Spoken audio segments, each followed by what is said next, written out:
সকলো অসমবাসী তথা ইছলাম ধৰ্মাৱলম্বী লোকসকললৈ ঈদৰ আন্তৰিক শুভেচ্ছা জনালোঁ। আমি এতিয়া গৈ আছোঁ আমাৰ ঈদগাহত নামাজ পঢ়িবলৈ। অলপ পিছতে নামাজ আৰম্ভ হ'ব আৰু আমি বাইকেৰে এনেকৈ লাহে লাহে গৈ আছোঁ আৰু দলে দলে বহুতো মানুহে গৈ আছে ঈদৰ নামাজ পঢ়িবলৈ।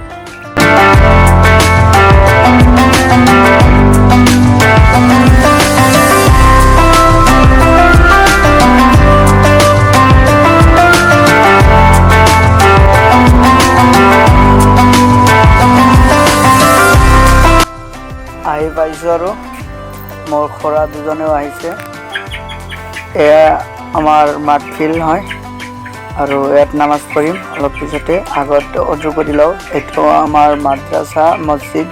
ইয়াত আমি সকলোৱে ইয়াত দেখোন ভিৰ হৈ আছে। মই বেলেগ ঠাইত অজু কৰোঁগৈ।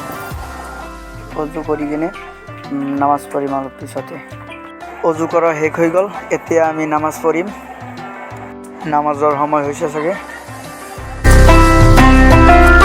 আৰু আমাৰ গাঁৱৰ যিমান মানুহ আছে সকলোৱে ইয়াত নামাজ পঢ়িবলৈ আহিছে। আৰু আমাৰ যিজন ইমামে কিবা কি কৈ আছে।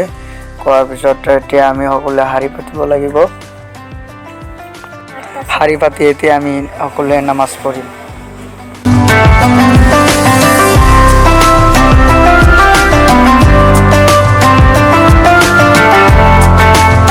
আৰু চাওক আধা ঘণ্টামান পিছত ৰাস্তাত এনেকুৱা ভিৰ হৈ আছে, কাৰণ আমাৰ বাঘবৰ পাহাৰ চাবলৈ বহুত দূৰৰ পৰা মানুহ আহি আছে।